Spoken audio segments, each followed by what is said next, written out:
This is Booked on Rock. I'm Eric Senich. Our guest, John Kruth, author of Hold On World, the lasting impact of John Lennon and Yoko Ono's Plastic Ono Band 50 years on. John Kruth's Hold On World revisits John Lennon and Yoko Ono's love affair and startling collaborations. John's Plastic Ono Band was arguably the most emotionally honest album ever made. It wasn't merely another record, but more like a sonic exorcism, a spiritual public bloodletting. His album drove a stake through the heart of the Beatles myth, while confronting everything else in his life, from Dylan to God to his glorified status as a working-class hero.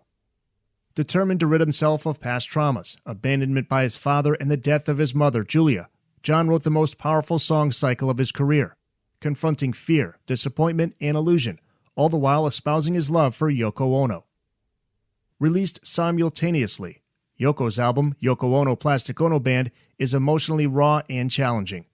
It inspired bands like the B-52s and Yo La Tengo to employ pure sound, whether shrieking vocals or guitar feedback, to express their deepest feelings. Here to talk about the book is John Kruth. To hear the songs discussed in this episode, check out the show notes page. John, thanks so much for being on the podcast. Hey, Eric. How you doing? What an outstanding book. What a fascinating topic. Before we get to this book, tell us about yourself. Where you're from? When did you first become a fan of music, specifically rock and roll music? Well, I grew up in Livingston, New Jersey, about 45 minutes outside of the Holland Tunnel. And my sister used to listen to a lot of Phil Spector and a lot of girl groups and Harry Belafonte and all of that. And then she brought home a Bob Dylan record, and that really changed my world.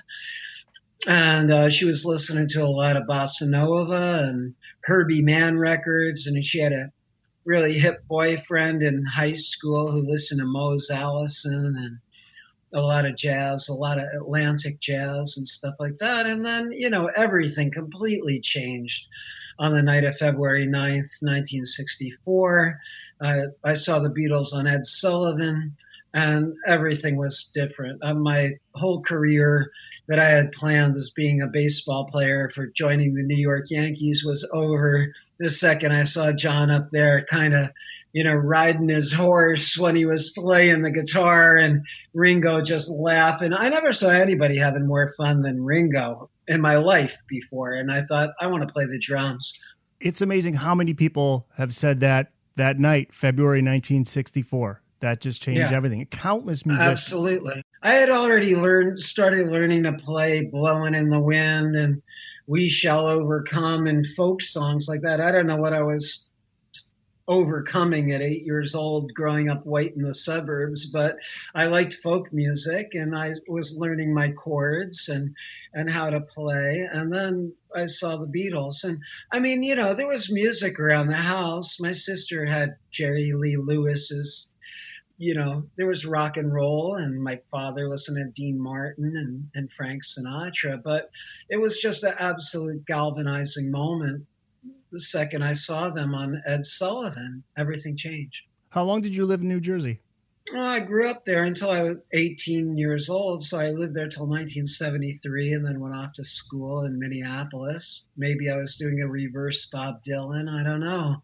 I was just, I wanted to get out of New York and out of that area. And a huge influence in my life, of course, was going to the Fillmore East and seeing, all the bands at the Fillmore that I was lucky enough to see, whether it was the Grateful Dead and Richie Havens and a whole bunch of great stuff. Saw Frank Zappa at the Fillmore, and the Fillmore was my temple. In fact, I was at one of the Mothers of Invention shows that weekend when John and Yoko joined Frank, but I wasn't at that show. I didn't see that show. You write about that in the book, that show. The reason I was asking New Jersey, how long you were there, I was going to ask you about Springsteen. Was he a part of your background? Not really. I really liked the first two albums, and I liked Southside Johnny. My first real concert was at Asbury Park Convention Center in 1968. I was 13 years old, and I saw the Doors. And when I met Ray Manzarek years later, I recalled everything about it about the show to him, and he had a mind like a steel trap. He was amazing. He remembered every aspect of it. And then I saw Jefferson Airplane right after that too, down at the Jersey Shore at the convention center.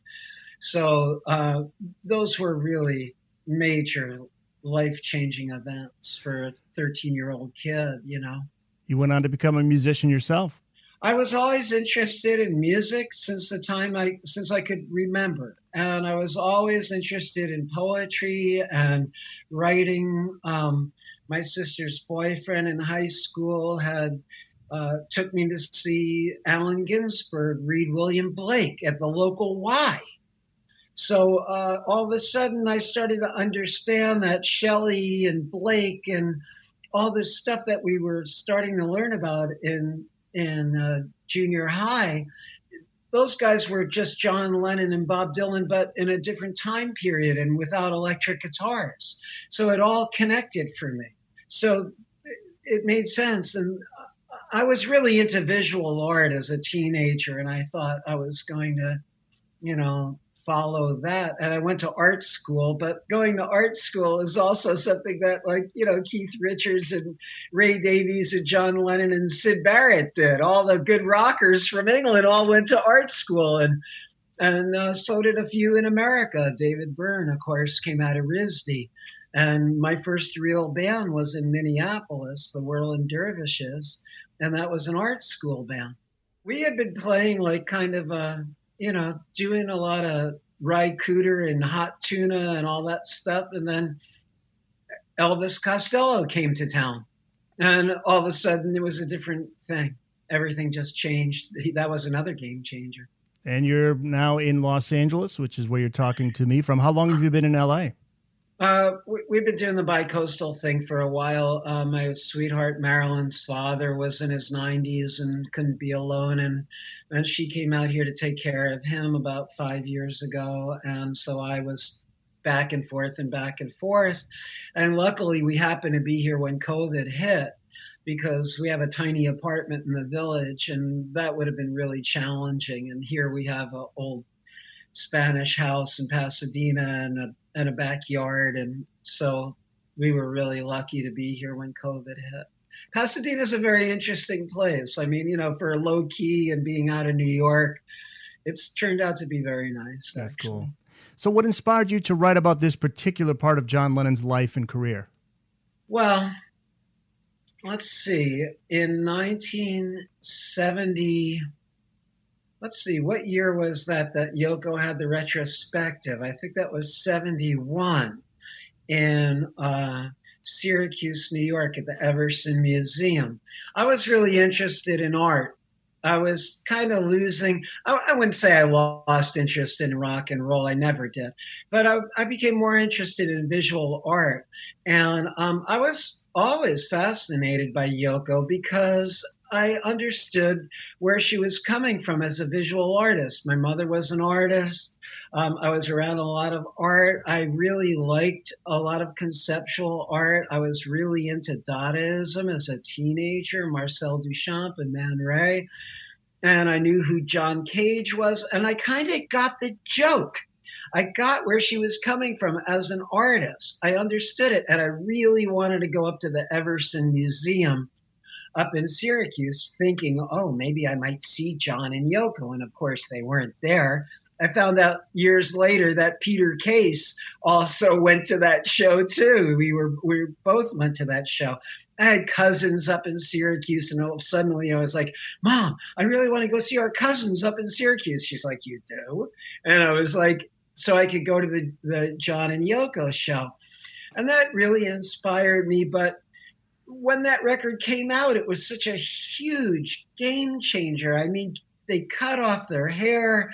They're singing, John is singing these unbelievably honest, brutally honest, naked songs that were just like, I'll never forget where I was when I heard it. I was in my brother's Pontiac down in Miami. and he had an 8-track of it, and we were listening to it in his car, and it was stunning. I mean, I just couldn't believe what I was hearing.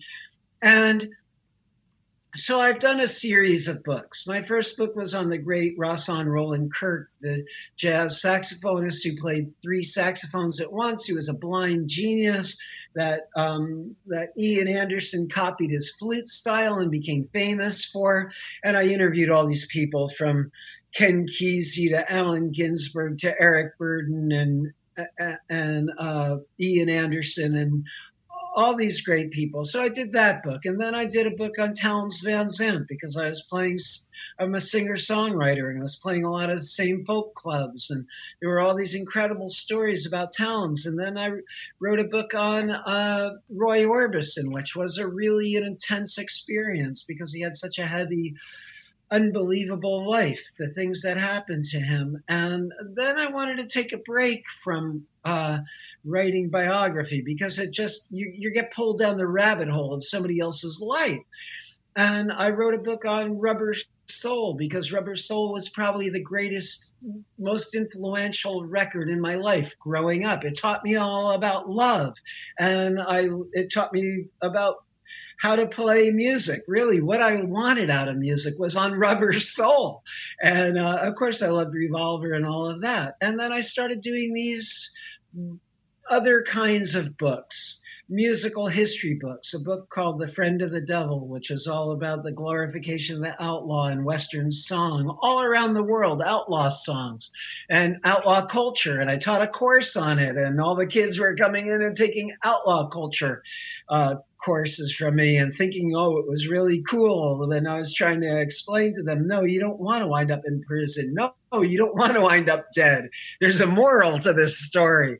So it was kind of like just time to do another book. And I was really lucky in that I worked with the late great Hal Wilner. Hal Wilner did the skit music on Saturday Night Live. That was his day job. But Hal Wilner basically invented the tribute album, which he hated that term, but he invented it.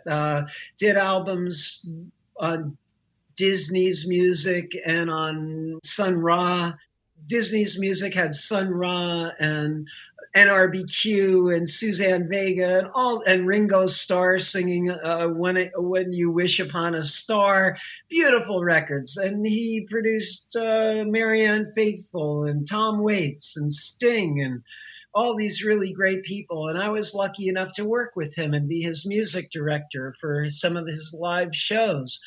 And I interviewed him for a couple of magazines, and we started having a discussion about Plastic Ono Band, John's Plastic Ono Band, and how it was the most brutally honest record and one of the most important records in our lives. He was actually 1 year younger than I am, and unfortunately, sadly, tragically passed away a year ago this past April. He was one of the first casualties I knew of COVID. Oh. Passed away on the same day as John Prine. Oh, wow. And who I was also lucky to work with. And we had these conversations about how important Plastic Ono Band was. No, not Imagine, and not some of the other stuff that John did, but the Plastic Ono Band album. And he always said, there was a lot of great innovation on Yoko's records too. You can't you can't not look at both of those records. And I was like kicking around ideas for stuff something I wanted to write. I wanted to write a book about Ornette Coleman, because I was lucky to know him and work with him.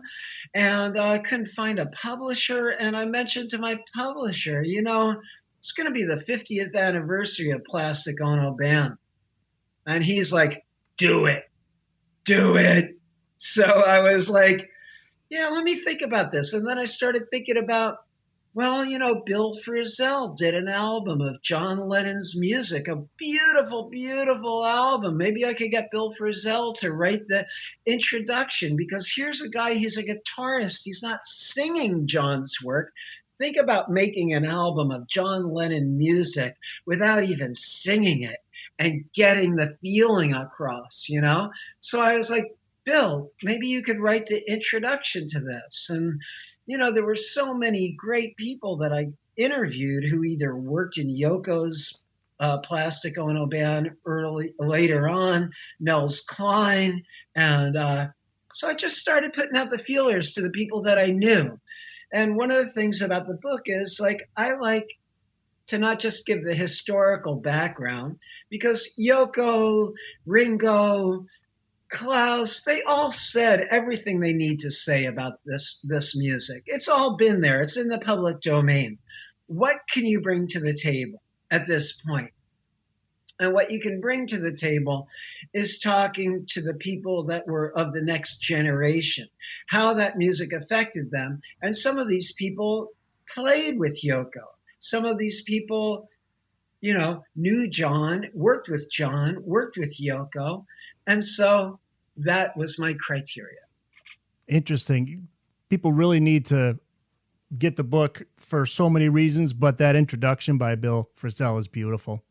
Isn't it? He's such a beautiful cat, such a great heart. I love his music, and I love when he plays with Charles Lloyd. And I've heard him.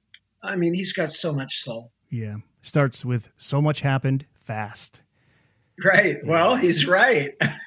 Oh yeah. Well, that first chapter starts with a line: "John Lennon was looking for a way out," and this is where he meets Yoko.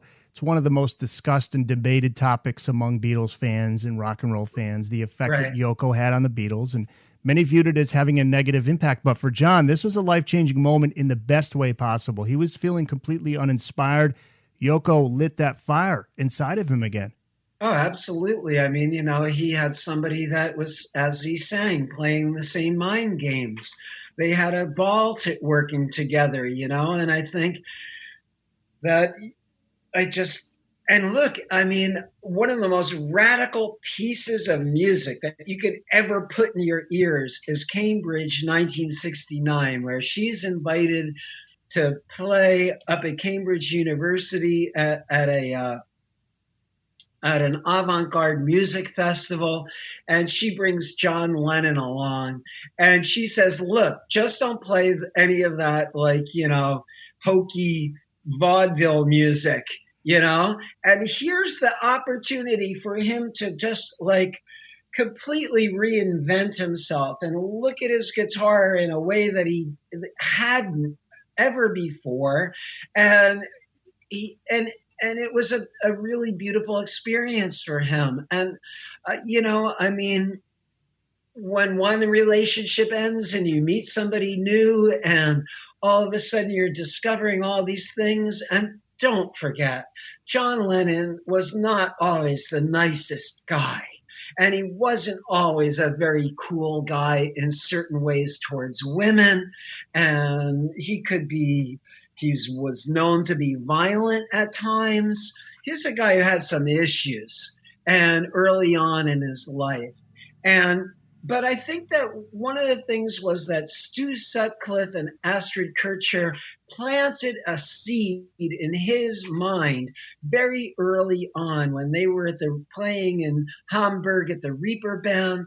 And he saw Stu, who was a total bohemian artist, who he looked up to as an artist, with this artist German chick, which was totally taboo, you know. I mean, you talk about like, you know, his cool friend Stu was dating an Axis chick, you know, German existentialist 15 years after, you know, London was being pounded into the ground night after night. Liverpool too. I was lucky enough to speak with George's sister, Louise Harrison, and she was telling me what it was like to grow up. She's the older sister of George. So she remembered going to school with a hole in the roof and a leak in the roof, you know, because Liverpool was just bombed by the Nazis. And what does he do?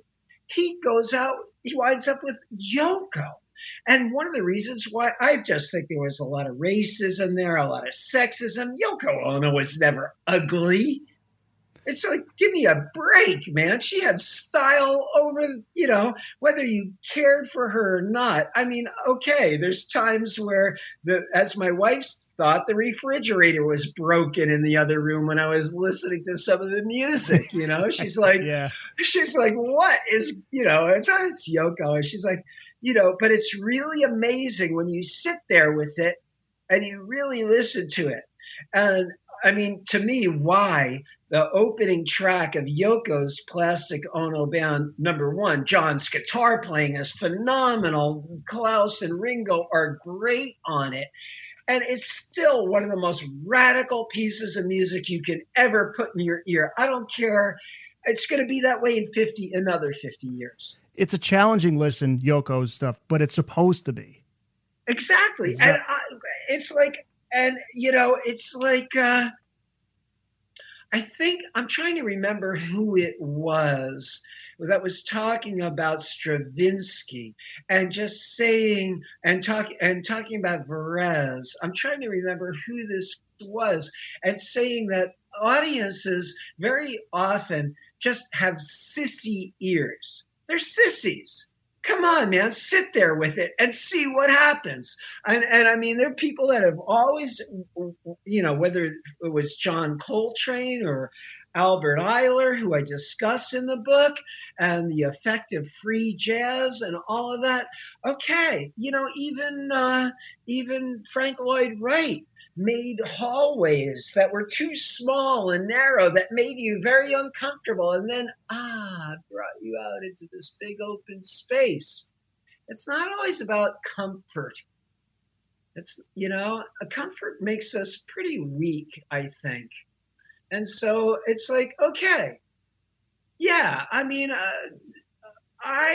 if John loved her, and he truly did, if John was deeply moved and revolutionized by Yoko revolutionized him. Don't forget, he was getting fat in the suburbs, man.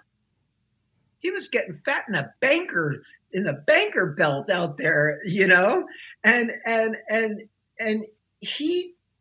he saw, and I really believe that Stu and Astrid planted that seed. He wanted to have a woman that he could make love to and a woman that he could make art with. And he already did the Beatles thing. What's he supposed to do? Keep doing the same thing over and over again? That's the last thing an artist wants to do, is do the same thing they did last time, especially somebody like John Lennon. Right. And that's why I didn't write a book on, double fantasy. Double fantasy to me there were some really interesting moments. And because of what happened, it became a very tender record and a very important record. But when it first came out, my initial response to it was, he sounded to me that he was getting his feet wet again and kind of repeating himself and sticking with the form, though he wrote some very beautiful songs on there. He never, ever put himself out on the ledge again like he did with Plastic Ono Band. I mean, Imagine has some good stuff on it, but he never was out on the ledge again like that. The Booked on Rock podcast will return after this. We're back with more of the Booked on Rock podcast. Well, I got to say, your book opened my mind to Yoko's album, The Plastic Ono Band. Yeah, to be transparent, I'm going to just admit, for the longest time, I was just like most, the screaming, what the hell is that sound? And right. But then I read your book and I said, let me give it a listen. And I went and I listened to it. And first off, the band is fantastic. So the band alone is worth listening, right? But then you have to get in that mindset. You got to be challenged by it. It's not going to come to you as much as you need to go to it. That's right. It starts off with that track "Why" and then "Why Not," and now I'm listening to them. Actually, I'm like, I think I get this now. So even if you get part of it, I'll admit, I don't know if I could sit and listen to the whole thing. I may give it a shot, but I listened to the first 2-3 tracks, and there's not many tracks on it though. There's only 6 or 7 or something. Yeah. The thing about it is that, which you can't forget, when Life with the Lions came out, I mean, when Two Virgins came out, it was like, it was so over the top. It was so crazy. It was just John obviously sticking it to everybody.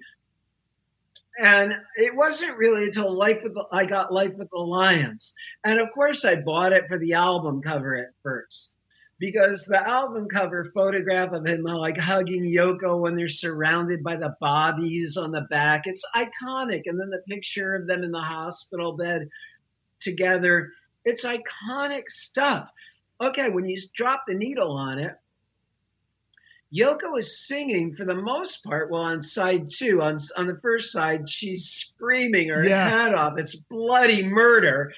Cambridge, 1969. It's really like, oh my God, it's heavy stuff. But then she also sings very sweetly and very gently in this almost kind of like, sweet Japanese whisper, kind of coaxing and sexy in its own little way. And you realize, oh, she can sing.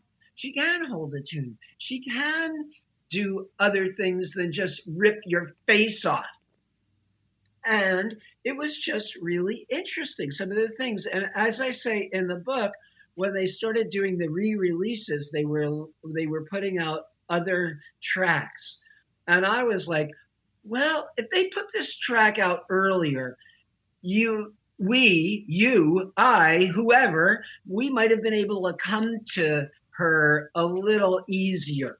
It might have been a little easier to come to her because you could have understood the attraction, some of the attraction, and some of the, can I use the word beauty? Some of the beauty here. And, I talk about in the book how I think that one of the great disappointments in going back was to think about, here's Frank Zappa, a guy that worshipped Edgar Varese, who brought the avant-garde to Madison Square Garden, to large arenas. I mean, Pink Floyd also brought the avant-garde to large arenas, not quite so much as their early days, but they managed to bring elements of the avant-garde to mainstream. And Frank Zappa really did that more than just about anybody. And yet, he could be really sexist. And yet, he really wrote off Yoko. He didn't give Yoko the time of day when they came up on stage with them. He did not even engage to talk with her. And here, he did not recognize her as an avant-garde artist. He recognized her as this screaming Mimi that, destroyed the Beatles or whatever the party platform was. And that truly was a lost opportunity. And I really think that I had talked with one of the Turtles about who were singing, Flo and Eddie, who were singing with them that night. And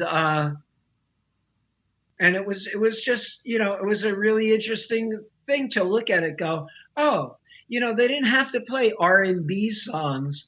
Like Yoko said to John, stop playing that vaudeville stuff. And that's when he started to go avant-garde a bit, as George Harrison would say, I avant-garde a clue. But that's a good one. Yeah. But, so I thought the most radical thing I could do in writing this book was not necessarily to be sympathetic towards Yoko, because I've always felt sympathetic towards Yoko because A, she did some really cool stuff long before she met John Lennon. I mean, just as a conceptual artist, if you read about what she was doing, and she was performing at Carnegie Hall and at Royal Albert Hall in England before she met John Lennon. That's what I wanted to get to, which is really where the book begins. The first chapter starts with when they first met, which is November the 7th of 1966. And John's married to Cynthia at the time. Yoko was married as well.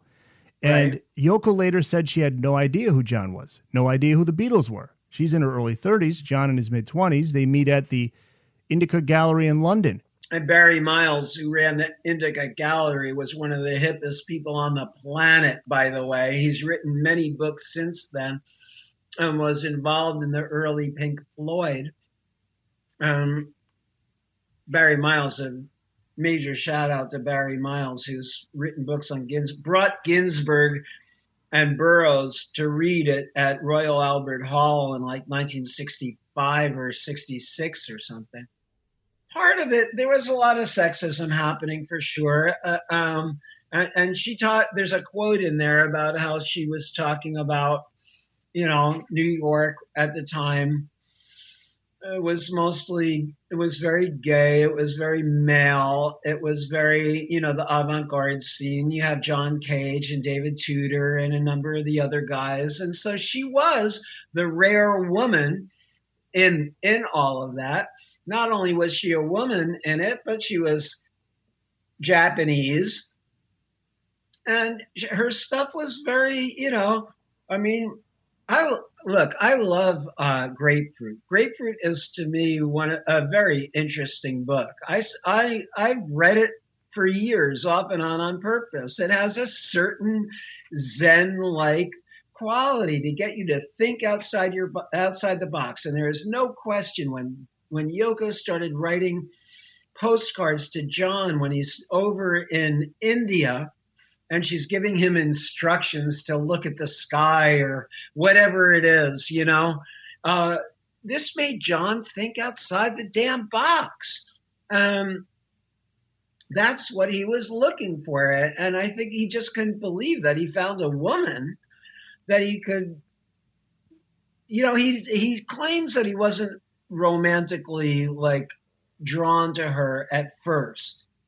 And I really do believe it was her mind that he fell in love with, And I also think that he probably just thought, wow, she's Japanese. That's going to make some people crazy because, just think of Bridge over the River Kwai for a moment and the whole history of Japan and England in World War II. And John loved taboo, and John loved to set a fire under people. So it's pretty, I don't know if, she was being flippant when she said, she could have very easily been flippant when she said she didn't know who John Lennon was or who the Beatles were. You have to remember, I know a guy that actually interviewed Son House, the blues guitarist.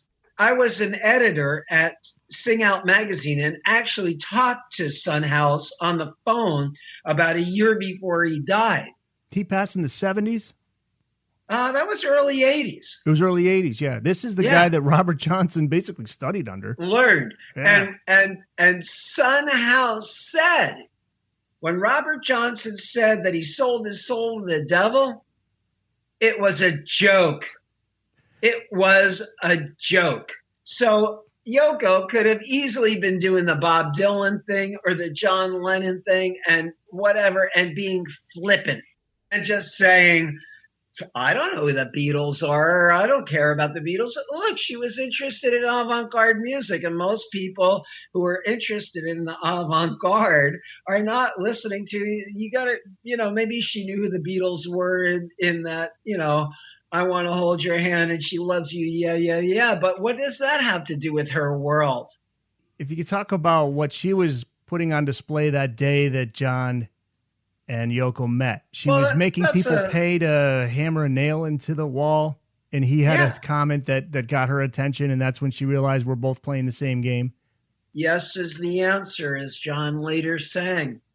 The avant-garde art world is filled with a lot of people with attitudes. I was just having a conversation earlier today with a guy that I said, when I worked with Hal Wilner, I was lucky enough to work with Philip Glass. Now, I was really kind of nervous about Philip Glass. He's a brilliant, brilliant man, and he seems so serious.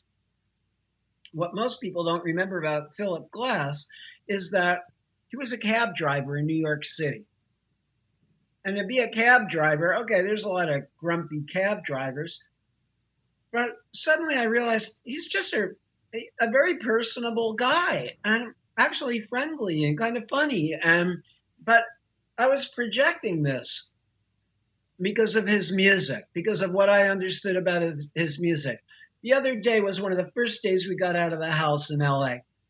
We're up on the freeway and we're driving, and there's a zillion people. I mean, it's just a zillion people out on the freeway. And my sweetheart Marilyn says to me, could you imagine if all these people that are out here, if they all thought they knew you? You know, think about all of these people might think that they know you. I might think that I knew who John Lennon, I might think I knew John Lennon. I might think I knew Yoko Ono. I might think I know Joe Biden or Obama, but we don't know what these people are like. So it's important as a writer to contextualize this stuff and let the reader just hand it to the reader and say, look, in Tibetan Buddhism, a lot of people have the same visions of emanations of gods. That's how Mahakala came into being named and seen. A lot of people in their meditations saw the same things. We heard and saw so many of the same things, and it affected so many of us in similar ways. We're more like each other than, the Dalai Lama is always saying, look, we're more alike than we're different. And I really think that when you're writing about people, I never met Yoko, I never met John. I've listened to so much of their stuff and read so much of their history and know people that know them. And it's hard when you're doing this because it's like, okay, I'm sure I've overstepped a boundary here and there. I would love to know.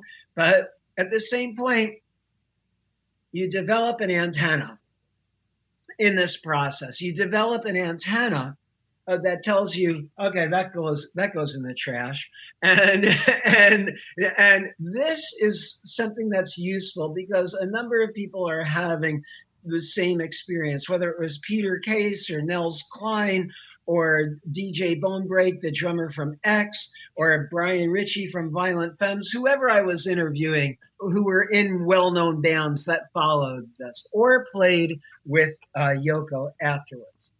So that's how you get this really good subjective vision of it.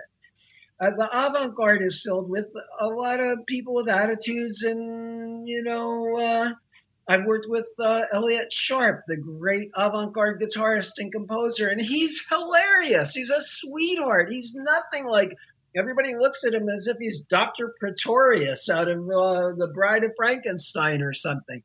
But he's not that person. And Philip Glass, when I met him, and I got to work with him, was a very accommodating, easygoing, nice guy. So John was probably really relieved when he climbed up on top of that ladder and looked through the spyglass and it said, yes. It didn't say like no or F off or, whatever. It said yes. Was Yoko playing little mind games on John? Sure, that's what she did. That's what she did. And that's what he did on people. Don't forget A Hard Day's Night, man. The guy goes up to interview John and he says to John, which one are you? And he says, Eric. Do you remember that? Yeah. And he goes, Eric. And the guy goes, okay, Eric. Well, he starts asking him questions. He goes, well, actually, I'm John. John was a ball buster. Yeah. And he loved to play games on people. Well, that's what he did with her. She had the demonstration where you had to pay 5 shillings to hammer each nail into one of the wall installations. Exactly. And then John says, well, can I just hammer an imaginary nail? And Yoko loved that. She loved it. Boom. There you go. Instant connection. There you go. Instant connection. And look, the Beatles grew up with each other. The gang eventually all has to break up. it's like, Paul and John were really, thank God for what they did. Allen Ginsberg said when he saw them on Ed Sullivan, he thought he was seeing four angels. I know I was. I mean, not to sound idiotic, but that whole experience, I mean, the door that they opened for so many of us, and what followed after, I'm just so glad that I happened to see that. And my dad was sitting there watching our old black and white RCA with me at the same time, and he just went trash. And I just knew, well, there's no talking to that guy.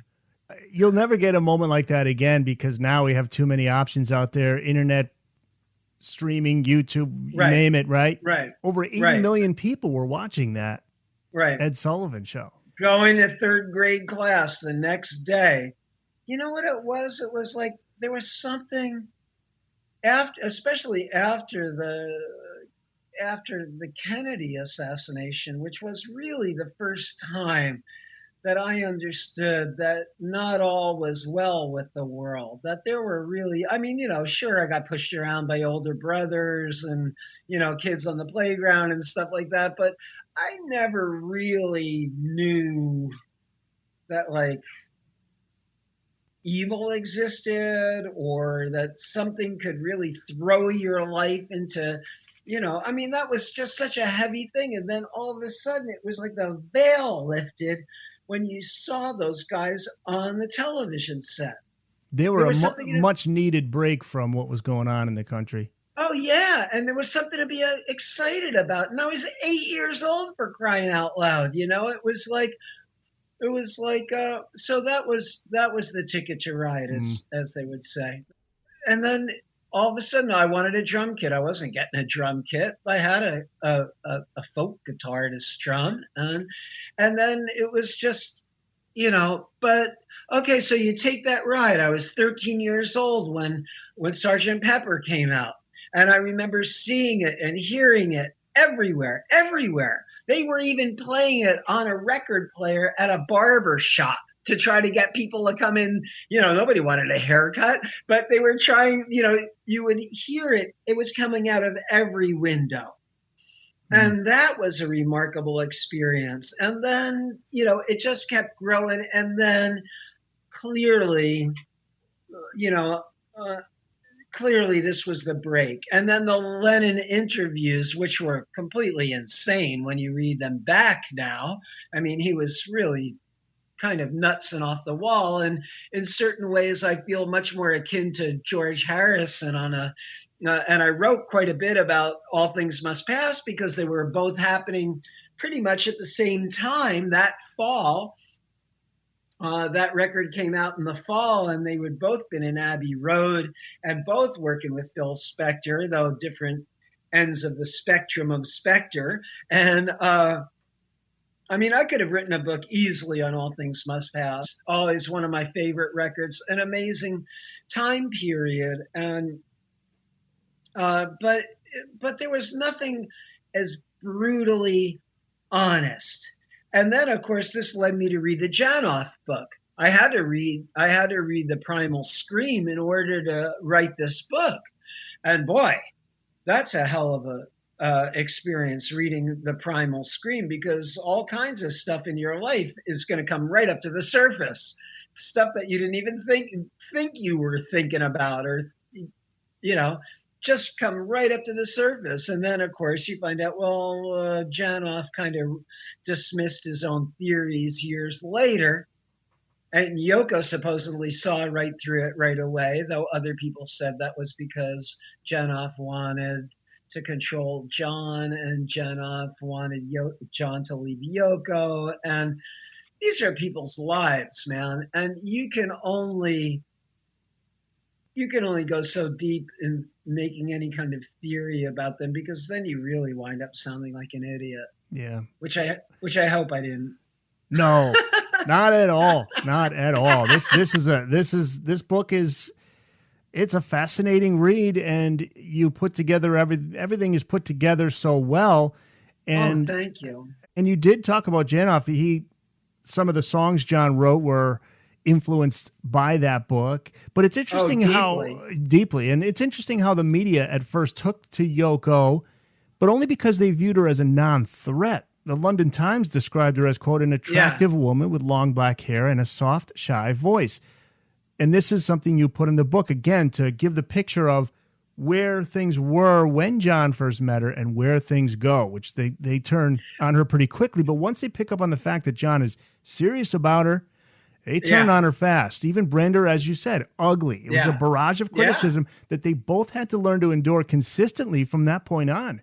And then they busted a Beatle, which, okay, they might have been busting Rolling Stones and even messing with Donovan and stuff, but then they busted a Beatle. And as I think that it's in there, I think I mentioned that, Paul McCartney could leave his Aston Martin parked up on a curb and they would go move it for him. They were treating these guys with kid gloves. And then all of a sudden, when John crossed that line, they busted him. And that bust turned out to be a nightmare for him because they let him off easy if you just accept, you pay the fine, but you say that you accept that you were busted for cannabis. Boy, I'll never forget in the early 70s seeing a bumper sticker on a car that actually said, "Deport John Lennon." Wow. Deport John Lennon? It's like, and it's like you just look at where it's all gone with the Republican Party and what these guys were, and John would go on Cavett show and say stuff like, they're tapping my phone, and everybody would go, oh, and then you just look at what these guys really were doing, and it's like, it's really sad. Serious stuff. It was serious really stuff. Sad. And 5 years before that, everybody loved him. Yeah, it's just sad the way the world wound up treating him. And look, some insane guy stabbed George Harrison repeatedly, probably took years off of George's life. And it's like, what did these guys bring us? What did they give us? They weren't alone in it, of course. There were plenty of other really fascinating, brilliant people, but John also said the dream is over. The dream is over. Wake up. I got to get on with my life. You got to get on with your life. There's a lot of, he had the guts to just come right out and say, look, that was then, this is now, and I'm redefining myself. What are you doing with your life? As Dylan would say, some are mathematicians, some are carpenters' wives. I don't know what they do with their lives, It's like, if you're a writer, if you're a musician, if you're a painter, if you're like a conscious person, you are not just going to keep thinking about, oh yeah, back when I played football in high school and all of that. You're going to move on. And yes, maybe you are going to be a different person and have a different vision of things. And maybe you are going to lose some friends. Joni Mitchell saying, did Van Gogh have to paint Starry, Starry Night over again? Sorry, I'm not doing that.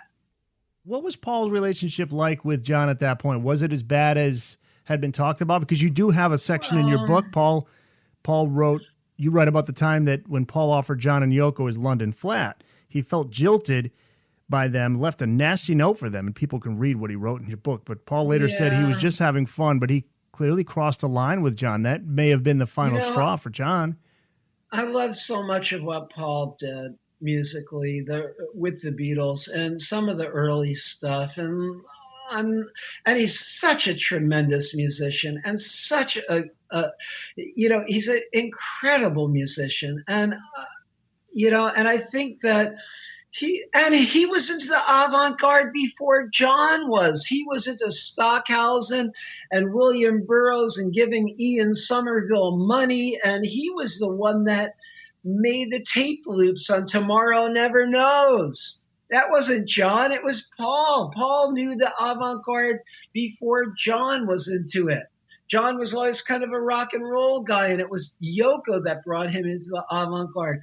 And Paul is, look, I love a lot of what McCartney did. Am I a big fan of Wings or his solo career? Not really. And it seems that, Paul was always making light of a lot of things. Maybe his lyrics could have been better if you didn't make light of everything so much. But, there's so much pain in the world. There's so much pain in the world. And I really think that for the most part, Paul has always tried to relieve our pain, where John took us right to the center of it.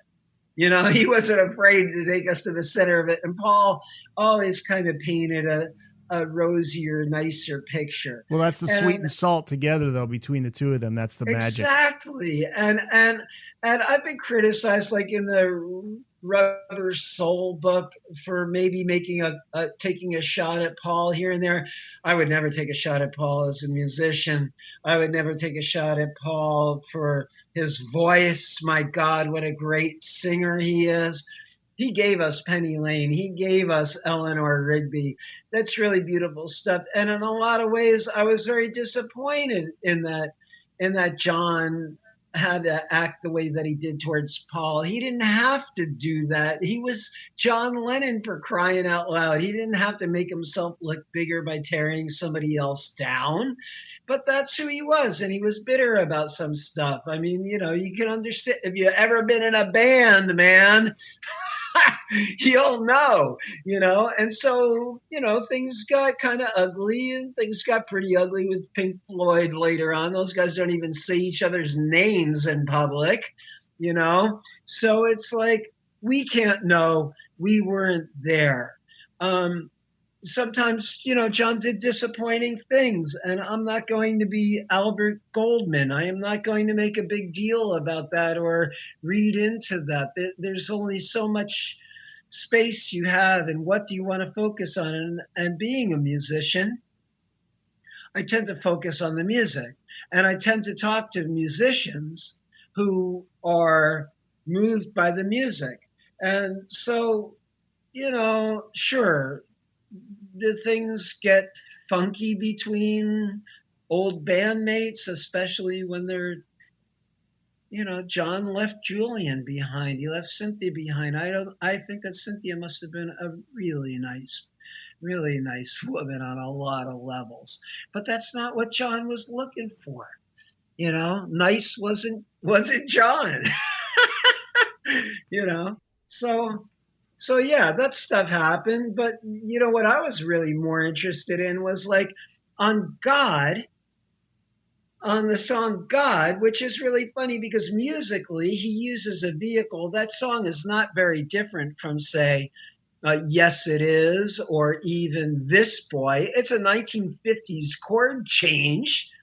And yet he's making these, it's almost like the 12 denials on Merlin's grave. I mean, it's like he's denying everything in his past. He's moving on. He's cutting himself free from Dylan and from World War II and from Jesus and from the I Ching. And even though Yoko continued to use the occult, to make decisions, whether it was astrology or numerology or whatever it is, he was severing himself from his past, from his father, from his mother, from his past. He was severing himself so he could reinvent himself.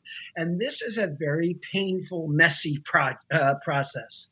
But on God, which is a really interesting thing, which really struck me, John's a very meat and potatoes musician in a lot of ways. Very primal guitarist, very simple piano player, but gets it across. He's like a blues musician or a doo-wop guy. He's playing what the real gist of it is, So what does he do? I don't know if it was Spector's idea or John's idea, but they bring Billy Preston in to play all the flourishes on God.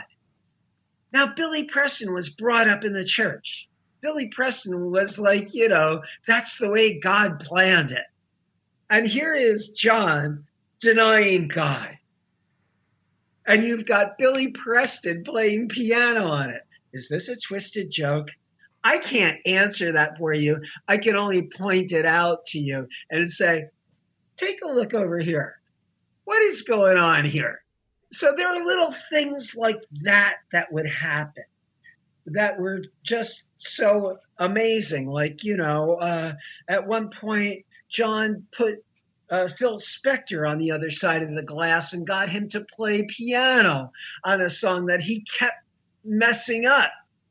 And Spector, who was a pretty decent piano player, a pretty good musician in his own right, John was like, well, how is it to be on the other side of the glass now, Phil? So it's like, I don't think that, he was a prankster and an intellect. And I'm sorry, I will not even mention the insane bastard that shot him. I refuse to mention his name in the book because he robbed us of another 30 or 40 years of John Lennon. I don't even care if he made another record. Awful. But just to hear him do an interview as an old man like Groucho Marx, he would have been like a Groucho Marx kind of character, where his wisdom, or William Burroughs, where he has this impeccable vision and ability to see things. He gave us everything he needed to give us and more in this life. If he never recorded another note, if he never came back, He put it all out there. But you talk about the song God, John states unapologetically of all the things and the people he no longer believes in. And you break down all of them, 15 in all, as you write. It's his litany of denouncements: Magic, I Ching, the Bible, Kennedy, Zimmerman, as in Bob Dylan among them. And last but certainly not least is I don't believe in Beatles. I can only imagine the reaction that got from longtime Beatles fans when they first heard that. I was 15 years old in my brother's Pontiac, down in Miami on spring break.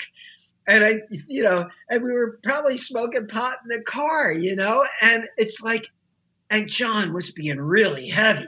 John was kicking your butt with Working Class Hero, and he was talking directly to you, I told you before, stay away from my door.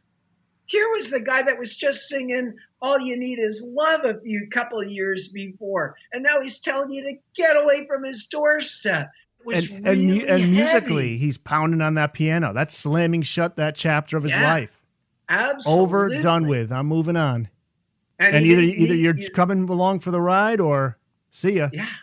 Yeah. It was, I really think I would just say, off the top of my head, Blood on the Tracks by Dylan and maybe Lou Reed's New York were two of the most absolutely brutally honest, most direct records I've ever heard in my life that just stunned me. They're stunning when you first hear Bob singing about his divorce on Tangled Up in Blue, and it's just, You're a Big Girl Now. That record is absolute jaw dropper. And then particularly New York, 1989, that was a really big change for me. And it just seemed like everything that was happening in that Lou Reed record was happening to me right as in real time. And it was really a stunning, stunning record. And you Blonde on Blonde fan too? Oh, absolutely, of course. But that's a different thing. There's all that poetry and all that imagery and all that. And Blonde on Blonde is one of, those three records in a row. Because I was like, one of the first records that I bought, one of my first records that I bought was Bringing It All Back Home. And then there was Highway 61, which was kind of scary. When you're like a 14-year-old kid, that stuff is kind of scary, Blonde on Blonde, and was like, what is this, And then it just, over the years, it just like, wow, And John was influenced by Dylan. Working Class Hero is, Dylan-esque. Yeah, well, because John really never, it's interesting. You do a little the first John Lennon, who was his grandfather, who actually came to America and played, music hall and vaudevillian kind of songs, and Liverpool, which, Lennon is got a major Irish background to it. There's a lot of Irish in John, and there's a lot of Irish in Liverpool. And his grandfather, John Lennon, came to America as a vaudevillian, British music hall singer. So you realize, of course, that like folk music was there, but he, as they said, it was obvious that the Beatles went potty over over Bob Dylan. You can hear it when Help happened. Here I stand with head in hand, and hey, you've got to hide your love away. And he's sitting on the couch, and his voice is doing that Dylan thing. Well, folk was not easy for John. You're right about that. No. A Working Class Hero. He spent days, an endless number of takes. Well over 100 takes cutting Working Class Hero. Isn't it incredible? Because, at that point, he had been kind of spoiled by the process of the studio. Thank God for the White Album, because the White Album was really the harbinger for Plastic Ono Band. You can listen to Julia, and you can listen to, Your Blues. Your Blues could have been done on this record, in a lot of ways, although the poetry was more poetic. But John was, the stylistic musically and the being more raw and right to the point and all of that. But I also, John was probably just not in practice for playing a song all the way through in the studio, because look what happened with Abbey Road. Look what happened, the way they made those records. They were not raw performances. They were trying to do that with Let It Be, and they wanted to do that with Let It Be, but that didn't happen either, did it? No. The whole idea of Let It Be was, okay, let's get back and play it the way that we used to do it. And they found that it just isn't that easy to do. You wouldn't know, because Lennon's amazing on that track, Working Class Hero. It sounds like one take, but it's... You can hear the edit. You write that. You write that. Right. Yeah. If you listen to it as many times as I had to, and you hear the edit, and it's interesting. I think that they weren't even cut in the same studio. Really? Yeah, you said it's taken from two separate recordings. Yes, it is. But you hear, what is that song? A minor and G? It's two chords, I believe. It's either A minor and G or A minor and D. It's been a while. I've been writing a lot since I wrote that book, and I haven't played it in a while. But but that wasn't his. He didn't grow up on playing, on Woody Guthrie, though they did play a lot of skiffle with the Quarrymen. As George Harrison would point out, no Leadbelly, no Beatles. Those guys were playing skiffle, which was really, punk folk. It was like the Violent Femmes or something, The Booked on Rock podcast will return after this. This is G.D. Praetorius, and you're listening to the Books on Rock podcast with Eric Senich.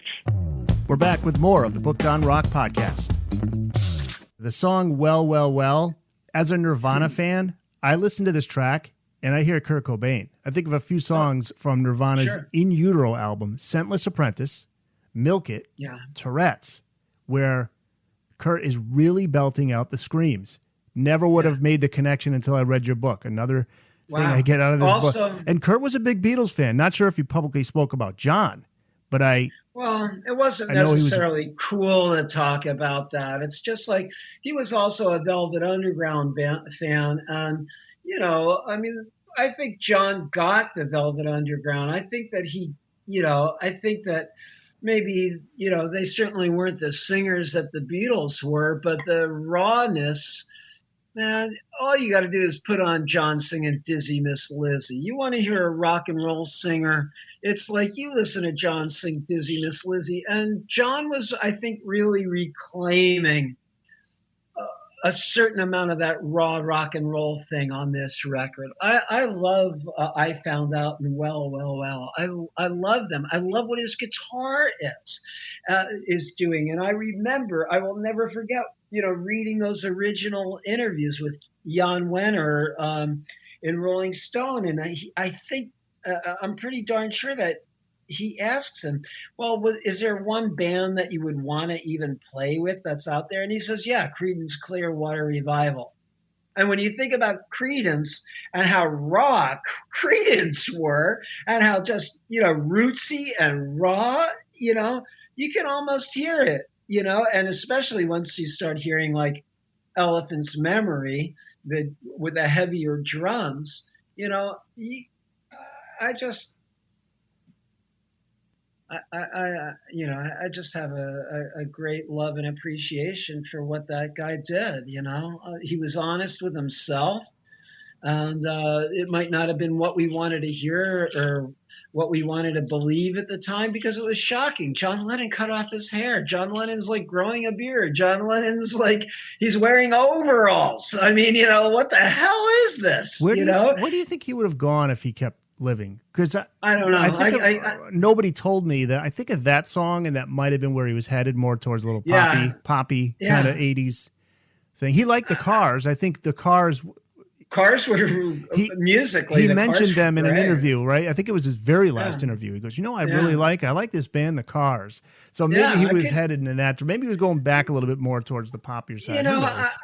I don't know. I can't answer that stuff. When I wrote my book on Roland Kirk, a guy who died at 41 years old after playing 2 and 3 saxophones at a time, and he was punk rock. He had the energy of a punk rock band in one guy.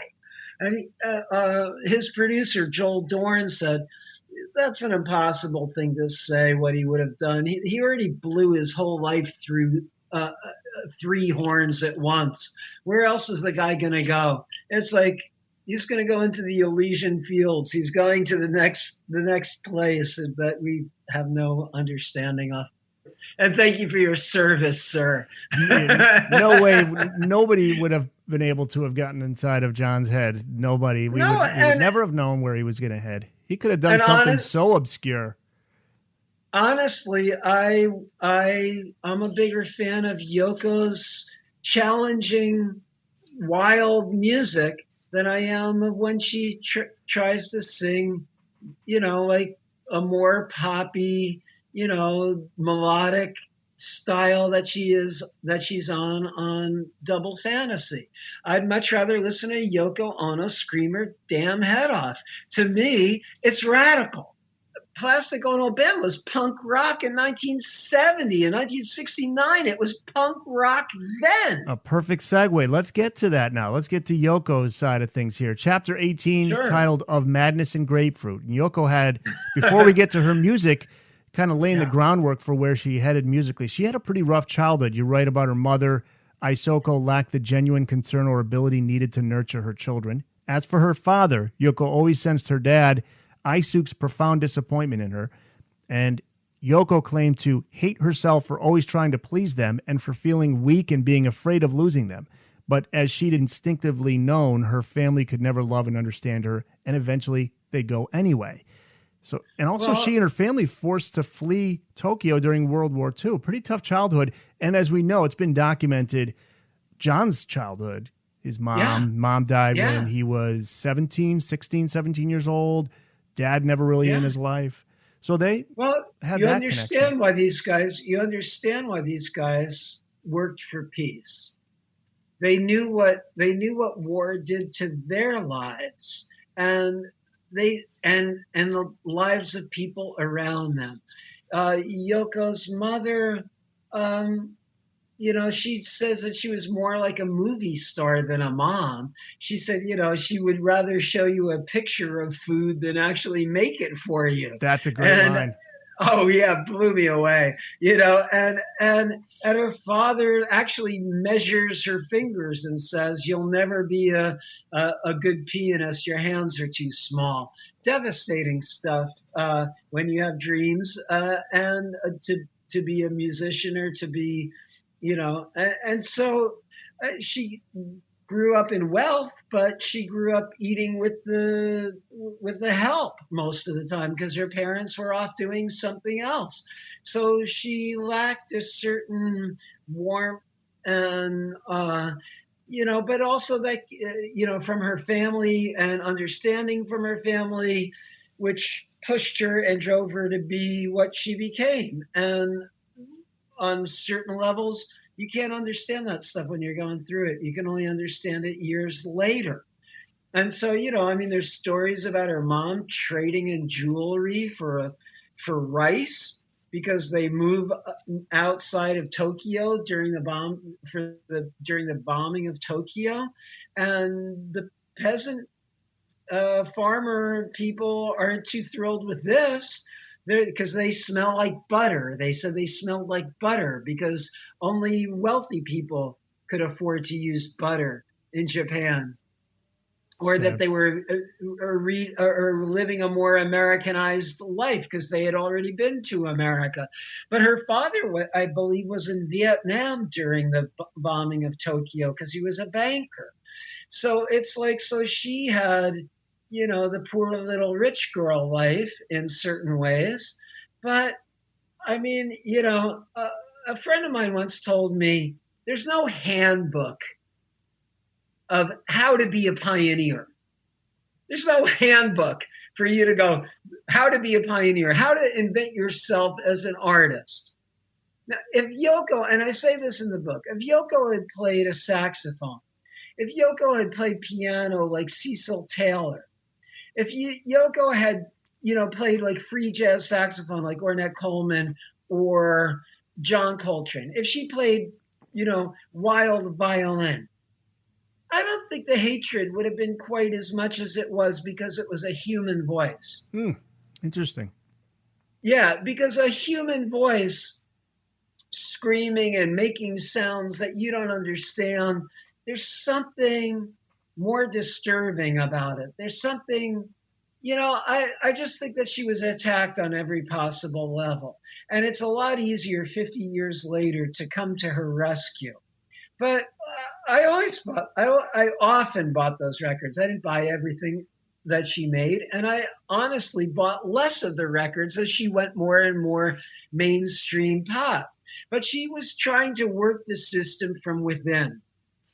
And you have to, I really believe that some of her solo records, by the time John was making the rock and roll record, and some of her stuff to me was more interesting than John's. It was more challenging. It was ballsier. It was wilder. There was some really great music on those records. And look, I'll admit that, in 1973, I was clearing my dorm room with Cambridge 69. If I wanted the party to end, I just put on a Yoko Ono record, nice and loud, and it would. And that separated the rubber from the tire. Where did that vocal style or approach come from? She talks about hearing some of the maids recalling a childbirth. She heard that, and there's kabuki, and there's a whole style of singing in Japan that comes from a very emotional place that doesn't have words. That isn't about words. And there's Diamanda Gallis. There's all kinds of wild singing styles out there. Joan LaBarbera and the avant-garde. And, some of those avant-garde singers like Diamanda Gallis, they think that Yoko was mainstream, man. Yeah, it was coming from something personal for her. Right. It was coming from a whole tradition that we knew nothing about in the West. It was coming from, I talk about Chris Burden in the book, and I talk about the avant-garde and what some of these performances were like, with Chris Burden being shot in an art gallery, or Chris Burden being, what do you call it, crucified on a Volkswagen, or having to live inside a locker at college for 5 days. That's art. Well, it's a conceptual art. Well, let's start looking at what conceptual art is. I mean, I loved when I went to the Everson Museum and I saw all those pieces. Everything was painted white, and then it was cut in half, which means it was rendered useless. It was all basic stuff you'd find around a home, a bookcase and a coffee table and a chair, and everything was painted white, and then it was cut in half. So it was rendered useless, and it was white. So it almost had this Zen kind of ethereal floating quality about it. If that didn't make you think outside the box, I'm sorry, you're in the wrong place, my friend. Yeah. Well, I think you better leave. There was that Us Against the World vibe, though, with John and Yoko whenever they were together on talk shows during. Oh, absolutely, absolutely. I mean, it's very romantic, isn't it? It's like Bonnie and Clyde, Us Against the World. And they play, and they fed that. They, like I said, they were pranksters, man, and they knew how to work the media. But at the same point, nobody should have shot him. Terrible. Just one of the worst things that I still think about, is that look what he brought the world, and look what the world brought him. As George Harrison said, being in the Beatles was great. The only thing was you had to sacrifice your nervous system. Yeah. George seemed like a very private guy, too. Well, he probably didn't want to get shot like John Kennedy or John Lennon, So you can't blame any of these guys. They brought what they brought, and they were just people. They were just some guys from Liverpool, for crying out loud. And no matter how many times they could say that till most people are blue in the face, but they would still just be in awe of them and treat them like they were a demigod and they were just something that wasn't even human. Yeah. Well, I've been really lucky to meet and work with a lot of great people over the years.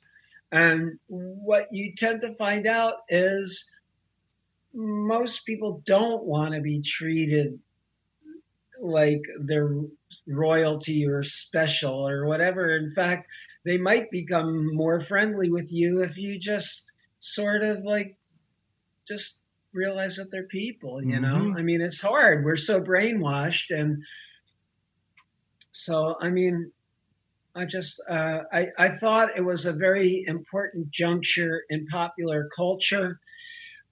Most music is never this truthful and this direct and this inspired.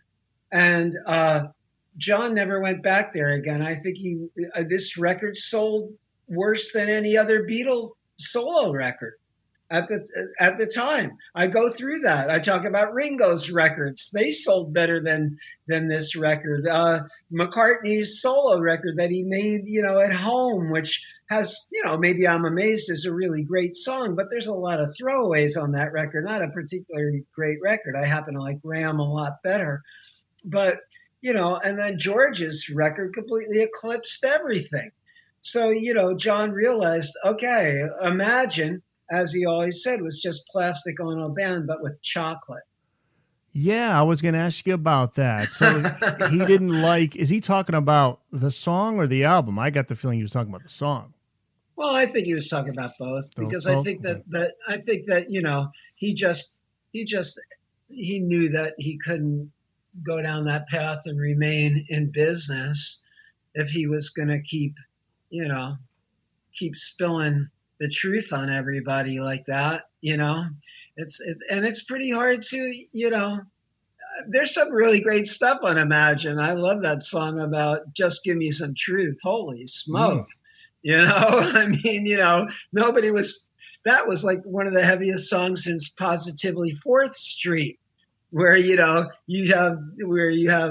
Dylan just, spewing venom and just would you be real with me? Could you just be real with me?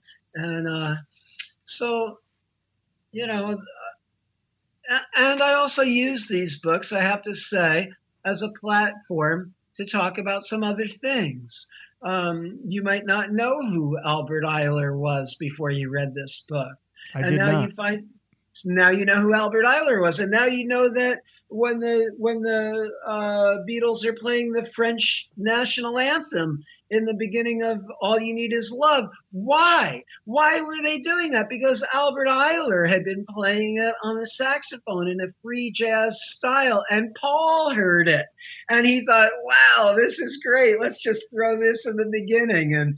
And so there's a lot of I have a good editor in that they're willing to take the ride with me. They're willing to go, okay, there's some digressions here and there. The very end of when John Lennon was shot, the first thing I did was I grabbed a copy of Plastic Ono Band for the end of Remember. Is it the 8th of December?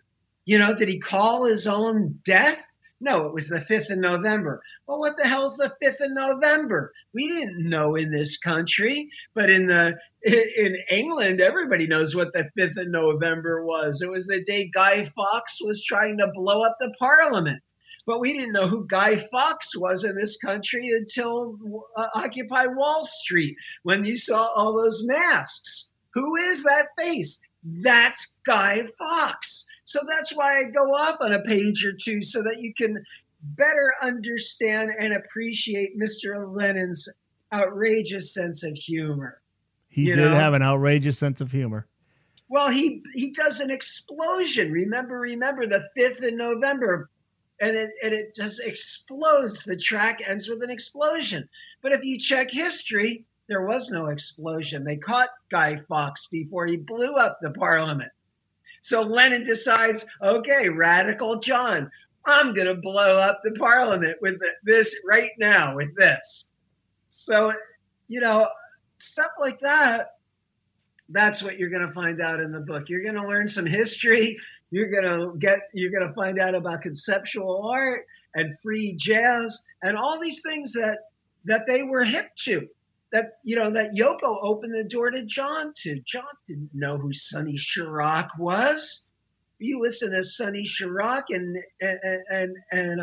some of his music, and you go, oh, holy smoke. Abby Lincoln and Max Roach, when they get into protest, I'm sorry. Max Roach, who was the great drummer with Charlie Parker, the bebop drummer, those guys were making incredible protest records in 1965, 64. You don't, unless you're hip, unless you're following this stuff, you're not going to know. So that's kind of like what I like to do. I'm just a docent in a museum, On the other end of it, too, is that John was always keeping an eye on the top 40 charts. You talk about that always. In the book, and there's an interesting observation. You connect the song Mother to Black Sabbath with the opening bells. With the bells, yeah. And then you find out, oh, that's from a Hammer film. John Lennon loved to watch TV. Who was making the most outrageous horror films in the early 1960s? Christopher Plummer and unbelievable. I loved Hammer films. And then when you find out, oh, he heard that, was in LA one night, and he watched this movie and he heard those bells. We don't know if he was listening to Black Sabbath. Black Sabbath's record came out, 7-8 months before Plastic Ono Band. It came out in February, and Plastic Ono Band came out in December. And it's like, I'm sure that it wasn't the first place that used bells, but okay, you're hearing 4 tolling bells. Is that John, Paul, George, and Ringo? One for each. What is it? Yeah. What is it? It's like, one of the things with doing this is you just have to step back from whatever it is you're projecting and listen. Why is the guy opening his first solo solo album with 4 tolling bells? It's very funerary. There's 4 of them. How many were in the Beatles? It's just like, and then you look at the cover, of All Things it must pass. And they're the garden gnomes all sitting around George. Well, there's like what, 3 of them and George. Wow. It's it's just, not unintentional. I don't know. I don't know George. Maybe it was, right? Because everybody. That's why we're still talking about it 50 years from now. We all read into all the hidden messages in the Beatles songs if you play that backwards. And it's like, that's one of the reasons why I like to talk to, musicians that I admire, that have listened to this music. And I have to go back to Hal Wilner.